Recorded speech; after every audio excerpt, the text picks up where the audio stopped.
করা হবে। যেহেতু রাষ্ট্রটা সেকুলার, এই জন্য আমরা বলছি তাদেরকে অমুসলিম ঘোষণা করো।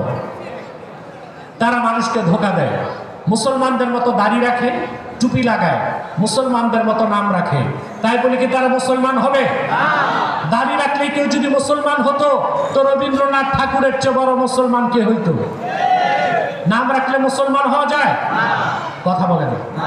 টুপি লাগাইলে দিল্লি পার্লামেন্টে হিন্দু এমপিরাও তো টুপি লাগায়, তাই বলে তারা মুসলমান হবে?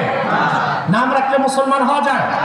এক শয়তান বোতলে পেশাব করে উপরে লেবেল লিখছে শরবত, ওটা কি শরবত হবে? উপরে কি? তদ্রুপ কাদিয়ানীরা কাফের। আব্দুল আউয়াল, আব্দুস সামাদ, মুবাশশির আলী, কবির চৌধুরী, শাহরিয়ার কবির আদমি, ঝুমদা, এসব নাম রাখার দ্বারা তারা মুসলমান হতে পারে না।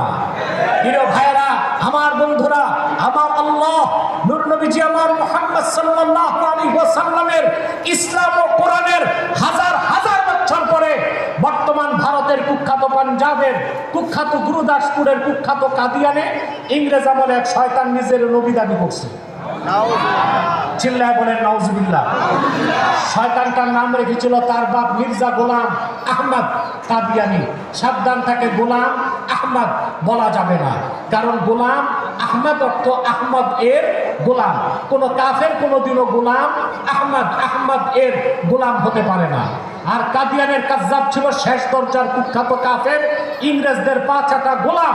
সে গোলাম আহমদ এর গোলাম ছিল না, সে ছিল কুখ্যাত শয়তানের কুখ্যাত গোলাম। কাদিয়ানের কাজ্জাব, মিথ্যা নবুয়তের দাবিদার মির্জা গোলাম শয়তান কাদিয়ানির উপর গজব এসেছে 1908 সালে। যখন গজব এসেছে, কাদিয়ানের কাজ্জাব, মিথ্যা নবুয়তের দাবিদার মির্জা গোলাম শয়তান কাদিয়ানি 1908 সালে ধ্বংস হয়ে কুখ্যাত জাহান্নামের কুখ্যাত কুকুরে পরিণত হয়েছে, তার অনুসারীরাও ধ্বংস হয়েছে। বর্তমানে কিছু কাদিয়ানি বাংলাদেশে আছে। ইতিমধ্যে তারা বাংলাদেশে 100 সেন্টার করে ফেলেছে। আপনাদের চট্টগ্রামের চকবাজারে তারা একটা আস্তানা করেছে, কক্সবাজারে আস্তানা করেছে, ফেনীতে আস্তানা করেছে, 100 আস্তানা করে ফেলেছে। সবচেয়ে দুঃখজনক, তারা তাদের উপাসনালয়কে মসজিদ বলে। তাদের উপাসনালয়কে মসজিদ বলা যাবে? বলেন যাবে? হিন্দুদের আস্তানা মন্দির, খ্রিস্টানদের আস্তানা গির্জা, বৌদ্ধদের আস্তানা পেগোডা, কুখ্যাত কাফের কাদিয়ানীদের উপাসনালয়, তার চেয়ে নিকৃষ্ট শয়তানি আস্তানা, তা মসজিদ হতে পারে না। তাহলে ধর্মনিরপেক্ষ সরকারের কাজ শুধু সংখ্যালঘুদের স্বার্থ রক্ষা করা নাকি? আর মুসলমানের স্বার্থ রক্ষা করবে না? এই দেশের 14 কোটি মুসলমান